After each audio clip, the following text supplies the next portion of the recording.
Hey, what's up? This is Jared with the App Podcast, and today we're going to take a look at Chimera, which is a camera application with a lot of really cool functions. So it loads up, and it's actually kind of confusing from the beginning here because you wonder why you're getting two. Let me zoom out a little bit here so we could see what we've got going on. You have a preview screen. And the reason that you would need a preview screen is because you have all of these options over here, these settings. So I can go and I could go sepia, choose sepia tone here, and now I'm getting a preview of what it's going to be before I take the picture. So no having to take a picture and then apply effects. We could see what it's going to look like beforehand, which is one of the things that makes this app kind of unique. So you see that we've got, you know, our actual and our preview down here, and it is a little choppy, but keep in mind it's doing all this stuff on the fly, which is pretty good. And if it is really choppy for you or the app happens to freeze, you can restart your iPhone and clear up some memory because this app does take a little bit of memory. So we also have some other stuff over here. One of the nice things is that you do all of this kind of deciding pre-process. So it's almost like adding filters to your iPhone. You know, we've got texturize as an option here. And so now I'm looking at a texturized version of the picture, which some of them are kind of hard to see the difference in the small preview screen, unless it's one of the more drastic ones like outline here. Come on, there we go. So now you can see the huge difference. So there's some other functions. Those are just all kind of filters or special effects that you can use.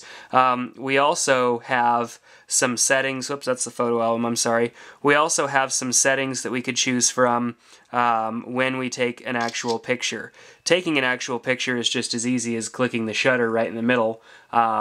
So, you know, it's no different than taking a regular picture. And then you get the full screen there, so you can see the full screen and what it looks like. And you can make changes to it post-production as well. So we could go and make changes because it's doing all this stuff in the software. So it didn't actually take the picture any different than it normally would. It's just displaying it back to you. Then when you hit save, it's actually going to apply that setting. So we also have color adjustment here.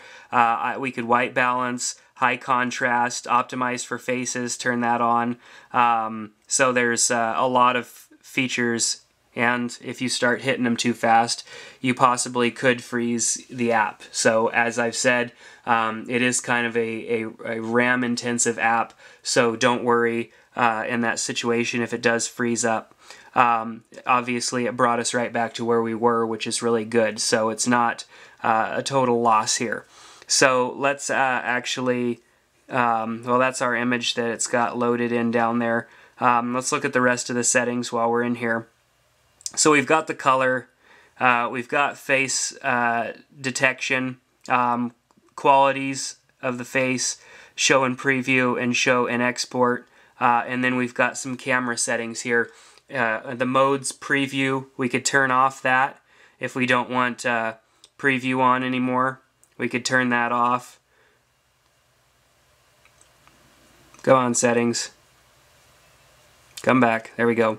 Or continuous and actually take, just continue to take pictures and they'll go to the photo album, you know, and it won't prompt you to do anything with the picture. So you can go continuous as well.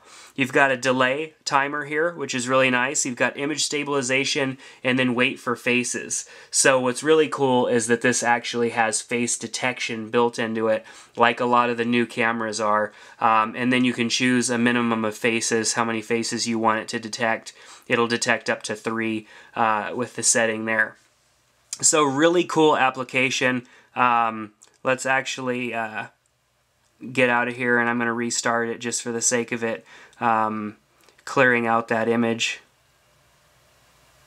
It's probably not going to clear it out.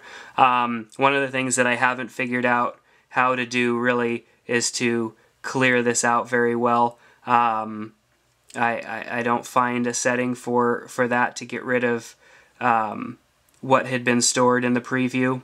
but I'm sure if I restarted my phone, then that would probably happen, but I'm not going to do that. So anyhow, there now it's a little more responsive, but it's still showing me preview. It's got a good help as well. It goes online, which is a bummer. It doesn't do it from within the app, but it does give you a good amount of help. So there's descriptions of all of the effects and everything, and all of the buttons and stuff that that run this app, and the enhancing photos. I mean, look at all this text here. So. And they're working on a frequently asked questions. So this is really, it's a lot in an app for a camera app. We've reviewed other apps before, obviously, that do stuff, but this one it just has a lot of functionality. It doesn't respond any different when you turn it sideways. The controls still stay over here, which is okay because that feels more like a camera to me when they're on my right-hand side. Or possibly your left-hand side. If you're left-handed, you could always go that way as well. So, pretty cool application that Chimera is. I recommend that you check it out if you really like playing with your photos. Especially being able to see what the outcome is going to be before you take a picture, and then having to go back and delete all of that stuff, trying to take pictures and then editing them and saving them so you can see them, is kind of a pain in the butt. So they definitely solve the problem with Chimera. So check it out and leave your thoughts and reviews on the apppodcast.com about this app, because I know that you've got great things to say, and thoughts and concerns as well. So come by and share those on our website, theapppodcast.com. Thanks, and we'll see you next time.